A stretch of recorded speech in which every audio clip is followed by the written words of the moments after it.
All right, we're live. Good afternoon, everyone. Welcome back to the Left Lane Podcast. I am your host. Hang on.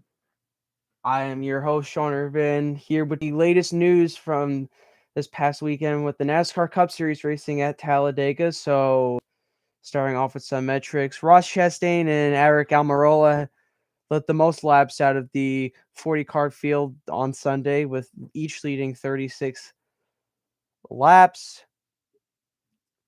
The record since for the most lead changes was smashed. Atlanta had about 59 lead, and actually not 59, had about 39 lead changes from the spring Atlanta race, but that record was smashed today, set by 17 different drivers changing the lead 57 times throughout the race. But Talladega really gave us a breather this weekend. There wasn't any controversy regarding injuries or concussions or next gen safety. Really, it was more like a cautious race since pretty much all the drivers were scared of getting injured or getting a concussion and getting taken out of contention. Cody Ware was removed from the seat earlier this weekend due to leg injuries. It's unsure whether that was sustained on his own or whether they were sustained from the crash at Texas 2 weeks ago, but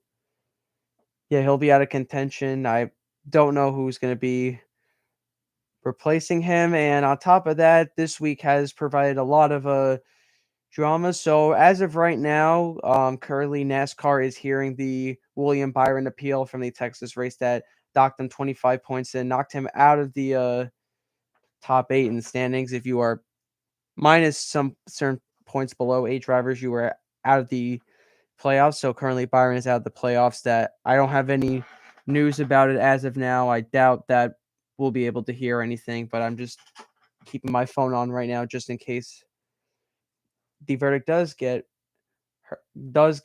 released. For now, I'm guessing that Hendrick and Byron are currently in the process of trying to get their penalty appealed with NASCAR. And speaking of penalties, yesterday Kevin Harvick was found to modify a front bumper and a looper on the next gen car. This is the fourth or fifth related penalty with modifying a single source part due to the amount of dirty air that was created with the last gen car and the amount of money that was being pumped into the development of the aerodynamics of the Gen 6 car. You are no longer allowed to modify any single source part on the next gen car that's specifically made to create more competition and to not have and really bring the field closer together with a lot of teams. I reiterated that at the beginning of this year and going in a lot last year with how this next gen car was going to perform, but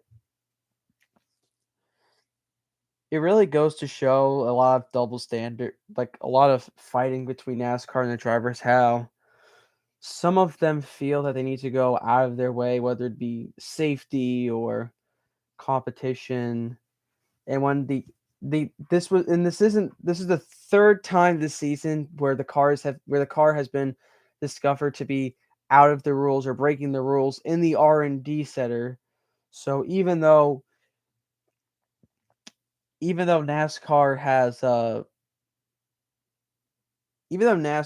said that these cars are going to R&D, it seems that more is found wrong with this car week by week than there is like good to begin with. Like R&D specifically is made to check how these cars race and perform. It's more like research, basically. It acts more has been really acting more as a post race inspection, like a post race inspection facility, being that a lot of the penalties RFK found to be modifying a single source part in the R&D center. Michael McDowell's found to be modifying single source parts, and now Stuart Haas and Kevin Harvick modifying single source parts, and it just really goes to show how much that like it more now that since the pandemic, the drivers have become a lot more outspoken.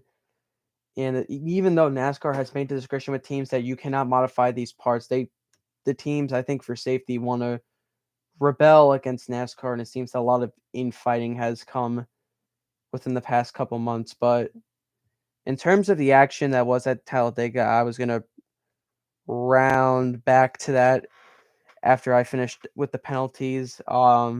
It was a really tame and relaxed weekend. There was, besides the leaked changes in the wreck, and there was a wreck involving Ty Gibbs and Joey Logano and Alex Bowman, who I forgot to mention is serving is or subbing in for Alex Bowman in that 48 car.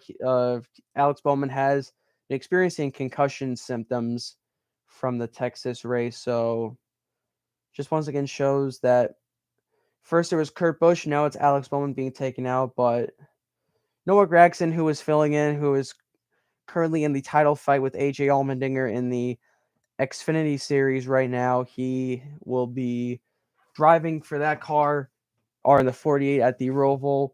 And while he did all right, he was in the top 20 in terms of placement at the Talladega race, but the Roval's really going to prove what Gregson can do in with the best equipment in the league. I know he doesn't have the Cup experience. He has a little bit of Cup experience since he made his debut last year with Beard Motorsports, and he's been racing with Colleague in a couple of races this season.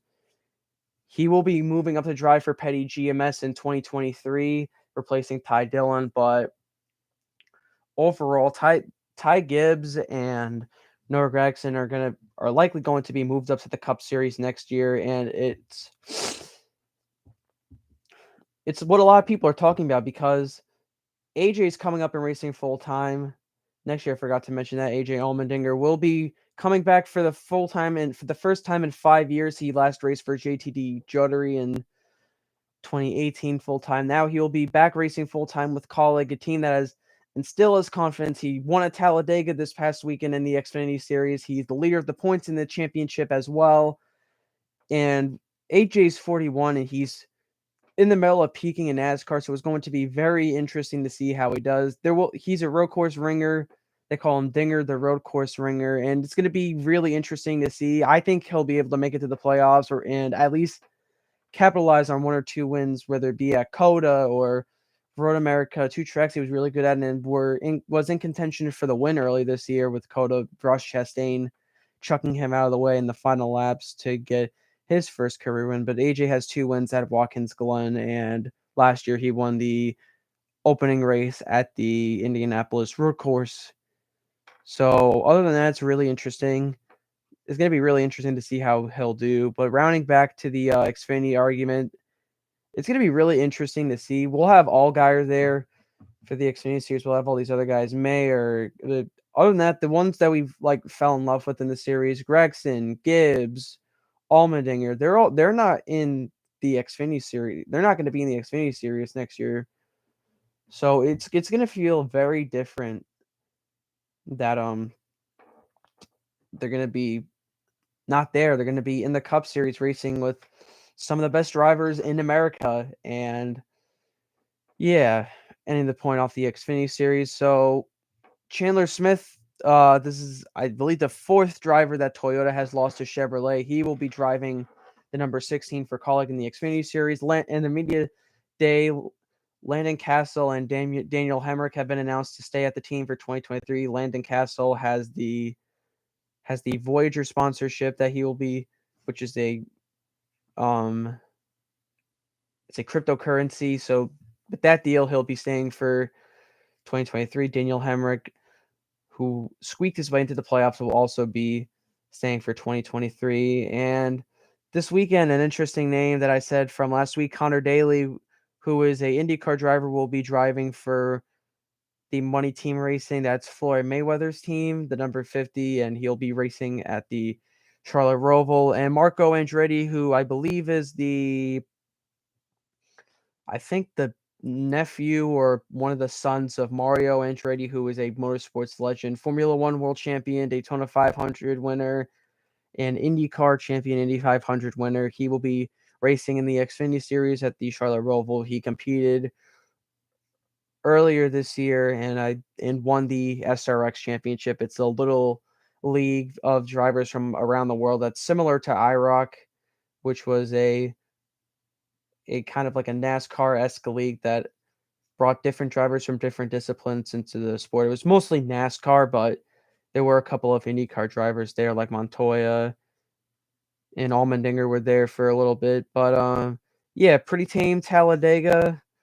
The Roval's up next weekend. Chase Elliott, who won this race, he locks himself into the round of 8. I forgot to mention that he was racing for the win with Ryan Blaney, who's a really close friend, and he squeaked between Blaney by inches and got the win. So yeah, Attain Talladega, the Roval will be this weekend. They will be representing Breast Cancer Awareness Month by running pink window nets this race. So thank you guys for watching, and I will be delivering the latest news next weekend. So yeah, take care, everyone.